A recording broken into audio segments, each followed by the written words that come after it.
أنا لبدي يكون هي أفر يلا بعتنكي عاد نجبري يسي نجدور يسي نجدور رامتي إن أنا مدحتويد كوجينو مركها مجوتشر بانو هاين أنغو تلابوين كانوا عندهم بان هذا بيت الوغاني حزبك كا وحن شعبك وش يجينا هرت ضدك إلا مرن حبابيو معها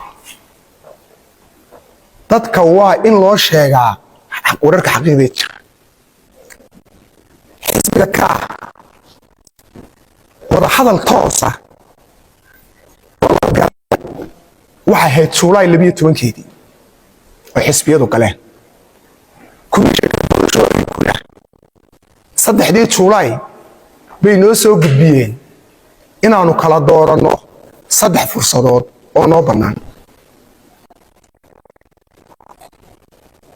bishii lixaad komishanka doorashooyinku fasax bay ku jireen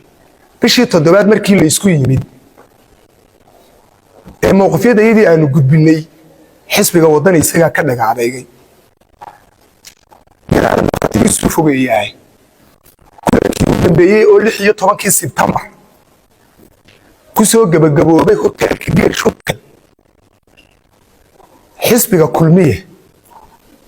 marka arkay xaaladdu inay tahay ijiid aan ku jiiyo waa Axmed Daalis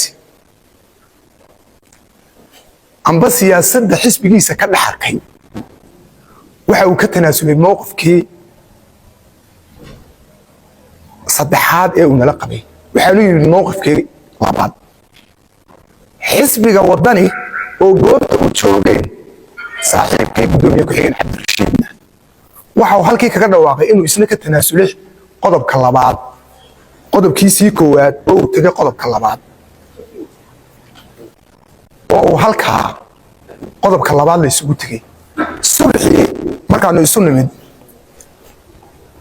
kulmiyana waa isku khilaafay ka soo tanaasulkiisii wadanina wuxuu yiri waanu ka noqonay qodobkii labaad ee la qaadanay kulmiyo wanka iyaga baanu ku noqonay ka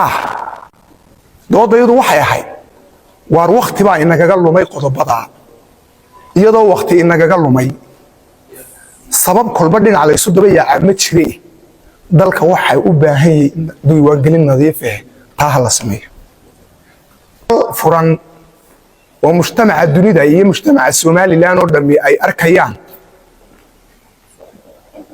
aan heshiis kula galay Hotel Mansour iyagoo oo naga doonayay inaanu ka garab siino sidii u gaari lahayn aqalka madaxtooyada annaguna ma jirin bedel kale oo ah